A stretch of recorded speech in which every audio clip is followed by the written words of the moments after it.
안녕하세요, 요셉입니다. 오늘은 똑같은 나이라도 품격 차이가 확 나는 순간이라는 주제로 함께 하겠습니다.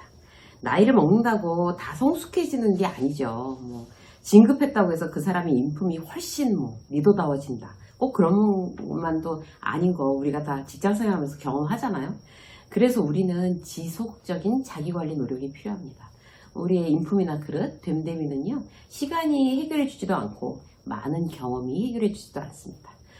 그래서요, 오늘은 말로 내 품격을, 말과 태도로 내 품격을 높이는 방법, 케이스 바이 케이스로 아주 현실적으로 한번 훑어보는 시간을 갖기로 할게요. 자, 첫 번째, 처음 만나는 사람, 직원 상견례의 어떤 순간, 이럴 땐 어떻게 말해야 될까? 자, 신입사원이나 또는 이제 경력사원이 새로 들어왔어요. 그럴 때 선배의 태도가 어떨까요? 일단 안녕하세요. 그래요. 환영해요. 그럼 차 한잔 해요. 이런 거는 다 똑같아요. 여기까지는. 자, 차 한잔 마시면서 그 다음에 무슨 말을 하는 걸까요?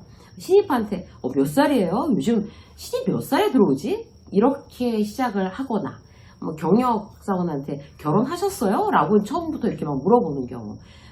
이렇게 질문 시작하는 경우가 참 그 선배의 수준을 드러내는 순간입니다. 그것보다는 어떤 게 더 좋아요? 어떻게 말을 시작해야 훨씬 더 선배다울까요? 처음이라 많이 낯설죠? 회사 첫인상은 어때요? 이런 거 물어보는 거죠. 분위기가 처음에 좀 딱딱해 보일 수 있는데 적응되면 자유롭고 편한 부분도 많아요. 혹시라도 힘든 일이 있으면 부담 갖지 말고 언제라도 도와달라고 얘기해줘요 라든지, 이렇게 그 사람이 안심할 수 있게끔 이야기하는 거 굉장히 선배다운 태도라고 할 수 있겠죠. 우리가 처음 보는 사람들, 직원들하고 이제 무슨 얘기를 어떻게 할까, 이거 미리 한번 생각해 보는 거 굉장히 중요해요. 그래야 이제 자연스럽게 내가 평소에 이런 얘기를 해야지, 이제 새로 직원이 들어오면 이제 이런 이야기들을 자연스럽게 그 자리에서도 할 수가 있으니까 여러분들 미리 한번 생각해 보세요. 자, 두 번째, 후배가 회사에서 이제 실수를 한 케이스예요. 어떻게 할까요? 그래서 이제 후배가 입이 이만큼 나가 있어요. 그러고 막 힘들어해요. 뭐라고 해줘야 될까요? 이제 굉장히 좀 그야말로 품격 없는 선배는 내 그럴 줄 알았다. 그러니까 내가 뭘 했니? 이렇게 하나마나한 소리 하면서 불난데다가 이제 부채질하는 그런 경우 있죠. 뭐라고 해야 돼요? 선배로서 같이 솔루션을 한번 찾아보자. 달리 내가 좀 더 알고 있어야 될 거 없을까? 이렇게 물어봐 주는 거죠. 가장 리더다운, 선배다운 두 개의 문장입니다. 자, 이번에는 실수를 이제 수습했어요. 그래갖고 그 잘못된 걸 수습하고 나서 뭔가 이제 피드백을 하는 선배의 모습이에요. 수습이 어찌어찌 됐어요. 피드백이 필요하잖아요. 그랬을 때 선배, 상사들의 말, 또 태도는 극명하게 나뉩니다. 김대리, 대체 대리식이나 돼서 그거 하나 해결을 못해서 내가 이 난리를 치게 만드냐? 이런 거 있잖아요. 막 야단치느라고. 나 없으면 어쩔 뻔했냐? 이렇게 생색내고. 그런 선배는 이제 그렇게 얘기를 하면 만약에 그 선배가 도움을 줘서 문제를 해결했다 치더라도 하나도 안 고맙습니다. 후배 입장에서는. 근데 이제 죄송합니다 이렇게 얘기를 하니까 김대리한테 어떻게 해줘요? 이것도 다 경험이야. 이제 다시는 똑같은 일 반복하지 않겠지. 이번에 배운 게 많을 테니까. 질책받는 거 당연한 거고 받아들이라 이거죠. 꼭 얻는 것도 질책 받으면서 실수하면서 이제 얻는 것도 있다고 생각하고 너무 오랫동안 마음 상하지는 마. 이렇게 얘기해 주는 거. 이렇게 다독이는 선배. 품격의 차이가 많이 나는 경우입니다. 자, 다음은요. 뒷담화를 누군가가 하고 있을 때. 회사에서 이제 이런 경우들 많죠.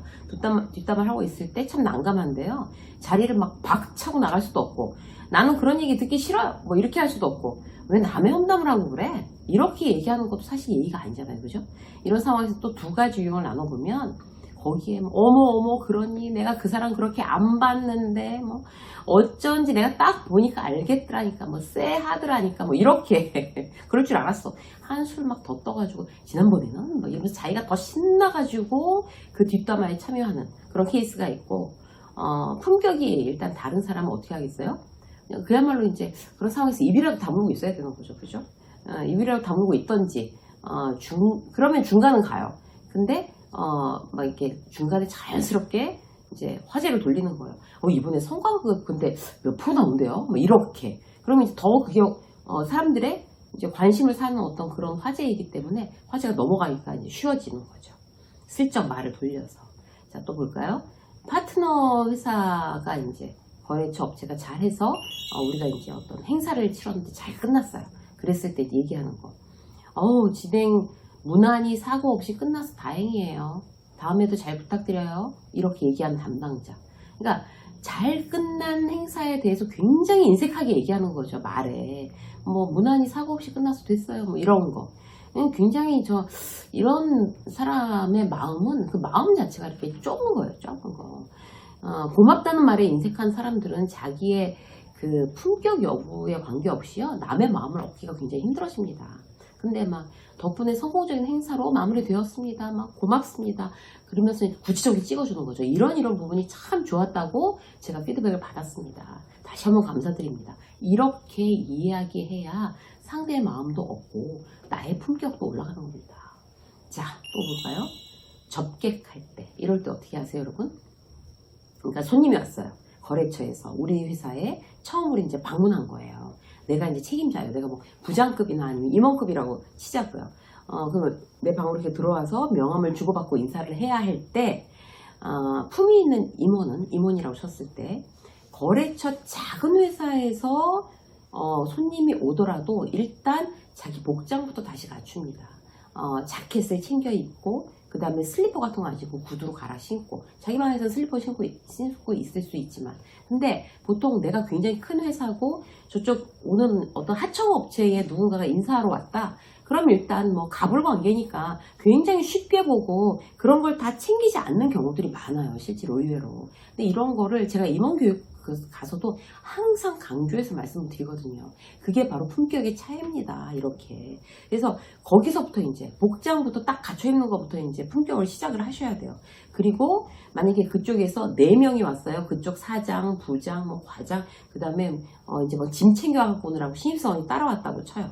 그렇게. 근데 그 신입사원이 이제 어려운 자리니까 저 뒤에서 어정쩡하게 서 있는단 말이에요. 그런데 여기에서 품위가 갈리는 게 뭔가 하면, 어쨌든 저쪽 회사에서 온 파트너사 손님들이잖아요. 그러면 그 회사 대표나 그 회사에서 따라온 신입사원이나 이쪽 임원은 똑같이 정중하게 대할 필요가 있어요. 그게 품격의 차이예요. 정중하게 인사하고, 그리고 이제 그 어정쩡하게 신입사원이 저쪽 끝에서 서 있다고 하더라도 그쪽에 일부러 걸어가서 자기가 이렇게 명함을 내밀고 이제 인사를 정말 정중하게 하는 거, 이게 기본입니다. 그리고 어떻게 해야 될까요? 상석에 앉으면 안 돼요. 이제 마주 앉아야 되는 거죠. 그분들하고. 그러니까 회의 시간에는 내가 상석에 앉고 양쪽에 직원들을 앉히지만, 누군가 손님이 왔을 때는 마주 앉는 게 예의입니다. 그리고 이제 뭐 아이스 브레이킹 한다고 시간을 차 마시면서 좀 가지면, 그쪽에서 막내 사원한테까지도 질문해주고, 김주임님, 이렇게 관심을 보이는 걸 잊지 않는 사람, 바로 품격이 다른 사람이라고 할 수 있어요. 거래처 사장하고만 얘기하고, 따라온 기타 등등의 직원들한테 아예 관심 없고, 왜? 내가 갑이니까. 그런 사람이 바로 이제 품격이라고는 이제 찾을 수가 없는 그런 이제 참 미성숙한 그런 사람으로 이미지 메이킹이 되는 거죠. 자, 한 가지만 더 볼까요? 축하할 일이 생겼을 때. 사실 슬픈 일을 같이 동료들과 슬퍼하는 거는 어려운 일이 아닙니다. 그건 쉬운 일이에요. 근데 좋은 일을 내 일처럼 기뻐하는 거 결코 쉽지 않은 일이죠. 평소에 이제 친했던 선배가 나한테 좋은 일이 있는데 그냥 축하해 이렇게 심플하게 말하면 좀 서운해요. 축하한다는 말을 들었음에도 불구하고. 왜? 그래서 어떻게 해줘야 되나 하면요, 축하는 듣는 사람들의 기준에 맞추는 게 아주 중요해요.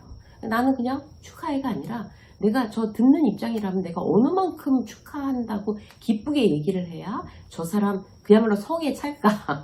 이거 생각해 보셔야 돼요. 격렬하게 축하해 주기를 보통 바라죠. 나한테 기쁜 일이 있었으면. 그러면 내가 정말 제일 먼저 1차적으로 아주 격렬하게 기쁘게 그 사람을 축하해 주는 걸 내 어떤 그 관계의 원칙으로 삼으신다면, 여러분들의 그릇을 키우고 여러분들의 품격을 한 그레이드 업그레이드 시키실 수가 있습니다.